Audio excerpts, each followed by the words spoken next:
Hi, my name is Cecilia Needham, and I am the writer, editor, and director of this film, and I'm so excited for you to be watching it today. So a little bit of background. I first met Wilfrid when I was 19. I was taking a semester off between high school and college to live and volunteer in Haiti for about 4 months. And while doing some translating for me, Wilfrid and I quickly became friends. And I love spending time with Wilfrid because of his easygoing nature and goofy sense of humor. He has such a passion for agriculture and a giving heart for those around him.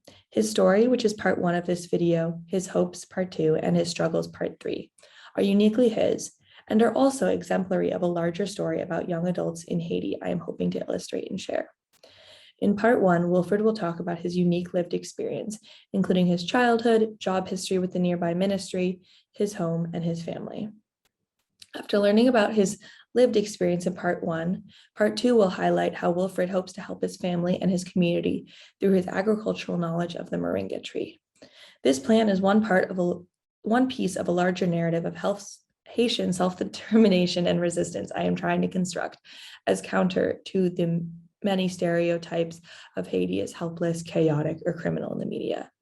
Like Wilfrid, many young Haitians who have these thoughtful ideas of how to help their communities or families or their country through aid, a small business, or a combination, lack the basic resources to get these ideas started, despite Haiti receiving millions of aid dollars annually. Wilfrid's insight in part three will illuminate the current day ramifications of Haiti's long history of international conflict, national strife, and deliberate impoverishment, a counter to the general lack of understanding about what's happening in Haiti right now. Before watching this video, it's also important for me to acknowledge my role in this documentary. Originally, I did not want to be part of the narrative. I thought it would go against one of the project's main values, which is valuing Haitian capacity and expertise over American knowledge in their own country. And while this core tenet remains unchanged, it was impossible to conduct my interviews as anything but conversations with a friend. Therefore, I want to acknowledge my positionality as the face and voice behind the camera. I'm trying to act as a conduit of Wilfrid's story and the larger Haitian narrative to the American communities I'm a part of. My role is as a friend of both groups, trying to construct a mutually beneficial relationship through this first step of knowledge sharing. Thank you.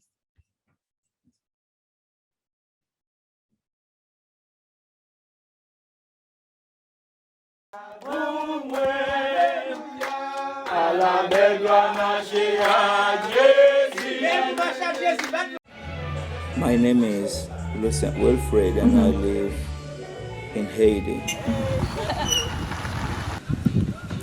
Oh, Sonnery. Pendant qu'il n'a pas avancé, il doutait. Le dit espoir demain.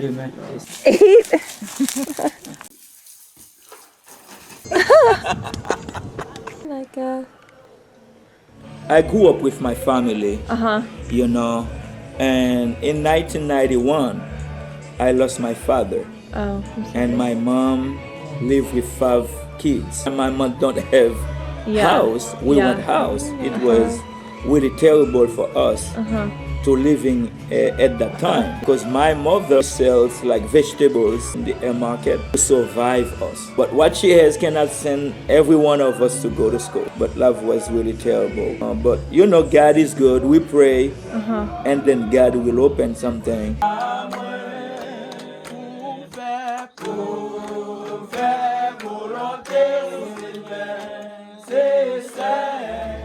Now, first I was living in Port-au-Prince, you know, and the situation of life make me watching all around how I can find a place to work.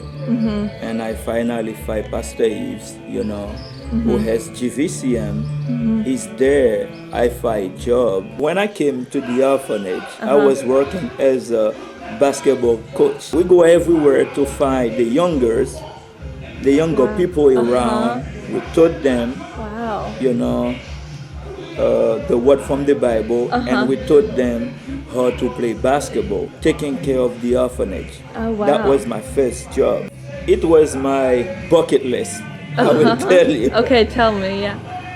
When I came to the orphanage, and I have a bucket list, and I said that through that bucket list, I want to have a nice house and my own church and a beautiful wife.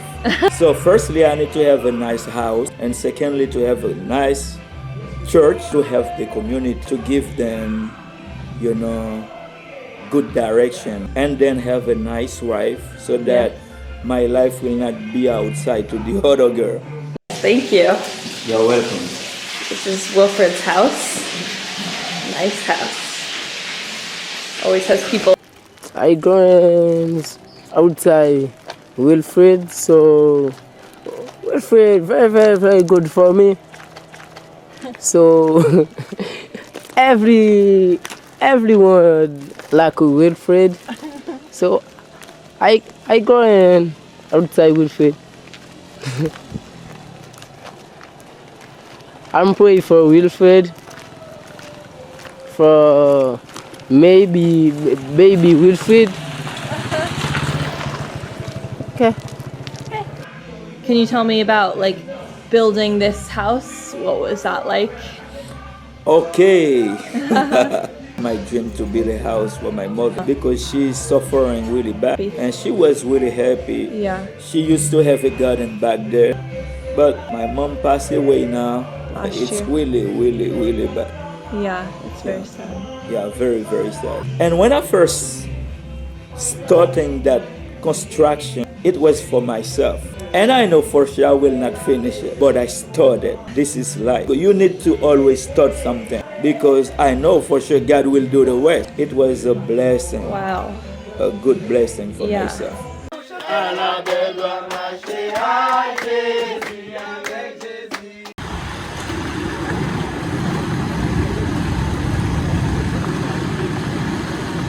By now, I finished my agronomy school. I'm the director of the Vision Fund, and I have my own place. Today, it's a pleasure for me to talking to you about the Vision Fund. As you can see around, we're planting different type of trees, you know, for the kids. This is coconut. Oh, nice. Some coconuts. Coconuts, we use them for the kids. And we prepare like mango tree there. They are young at this time, and when they come bigger, and mango, Mangoes. and now you can find mangoes, no problem. Oh my gosh, that's a big mango. Yeah, so you can go down and touch the mango. It's like a paradise. A paradise when you plant, when you love trees. Yeah. Black beans is native to Haiti, and These are all beans. it's really good in fibers, you know, and I use it for the kids. With black beans, you can make like sauce beans, and you can make rice and beans. I think everywhere in the world, people like rice and beans. Everywhere. Each cartons get like 30 eggs. As I can tell you now, 30 times 4, every day we got 120 eggs. Wow. That's a lot of eggs. Every week we give eggs for the kids. They are not ready yet. We are not already grind them to get the right things.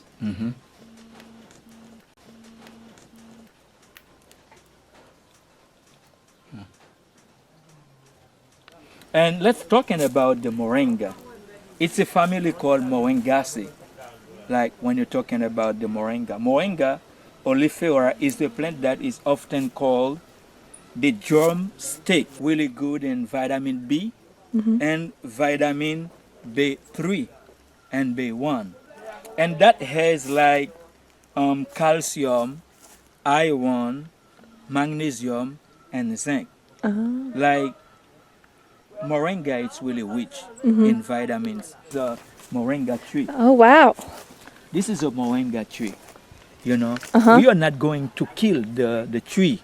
We just come and take the younger. Take the leaves. The younger leaves, it's really good. As I can take it and eat it.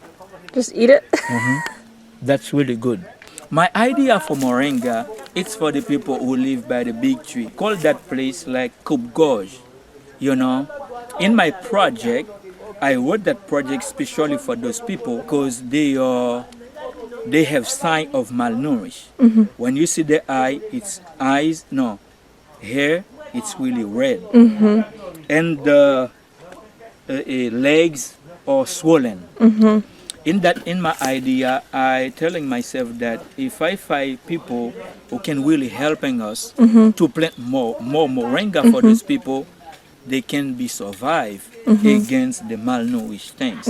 What I have in my dream is to have my own farm, and the property that I have. I need to have that as my own because there are different things that I need to set up. Firstly, I need to have a farm.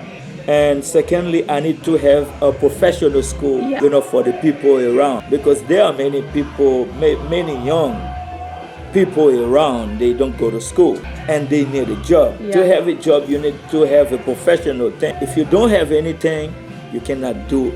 If you don't have a job, you cannot do anything. There are some of them said that, Wilfrid, I don't want to call you for money. I just need you to tell me how to fish. Because give someone a fish for a day, give someone food that will finish for a day. Yeah. But teach him how to fish, he will have fish for everlasting life.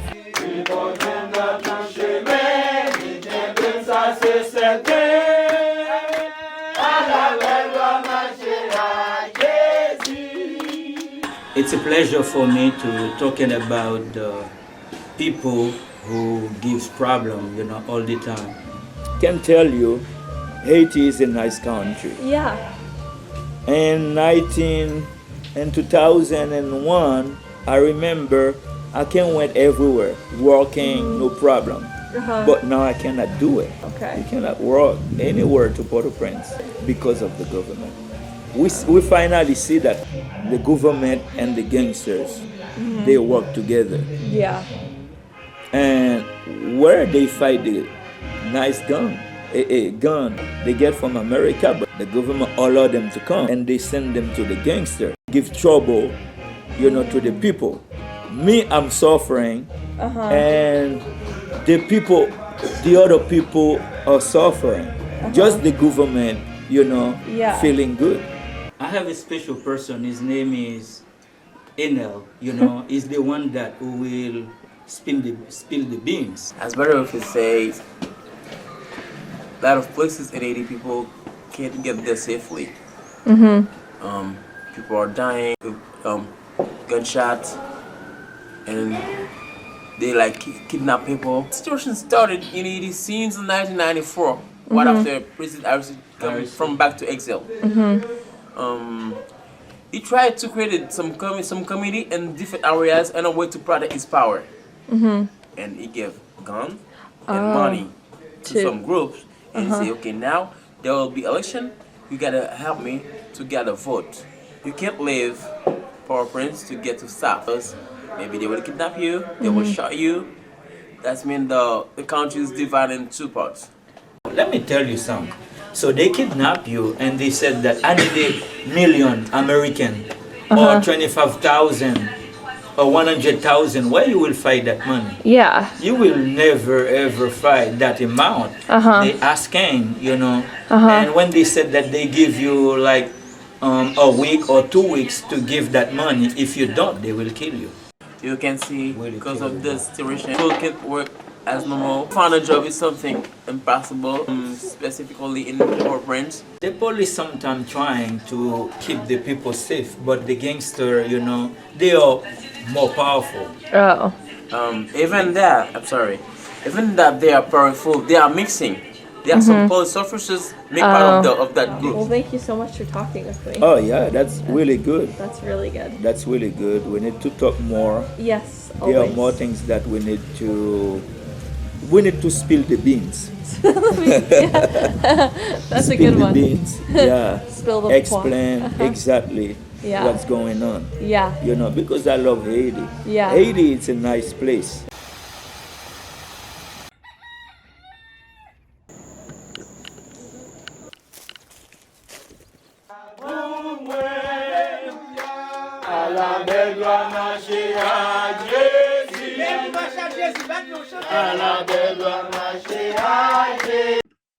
Before concluding, I'd like to take a moment to make acknowledgements for the many amazing people that made this project possible. First and foremost to Wilfrid, Anel, Sunsun, and all of the amazing people in Haiti that allowed me to film them, to interview them, to follow them around, and really allow me to share their story. And that was just like a really special experience to be a part of, and I can't thank them enough. Secondly, I'd like to acknowledge Professor Sarah Straub for her incredible support and advice throughout this process. I also wouldn't have been able to do this without her readily agreeing to oversee the project, and the video is significantly improved through her expertise. Thirdly, I'd like to thank Professor Jessica Teets and Francesca Dreskel of the Social Entrepreneurship Fellowship. This trip as a whole would not have been possible without their unwavering patience and assistance over my several years as a fellow at Middlebury. I really can't thank them enough. I'd also like to thank the CCE for giving me the opportunity to continue my project through the Cross-Cultural Community Grant. It was a special opportunity to work with them. Finally, I'd like to thank Joe DeFelice of the Film and Media Department and Izzy Cochran of the D-Link program for their help with film equipment and video editing techniques. And there's many more people that I'd love to thank if I had the time, but I really appreciate you watching and I hope you enjoyed. Thanks.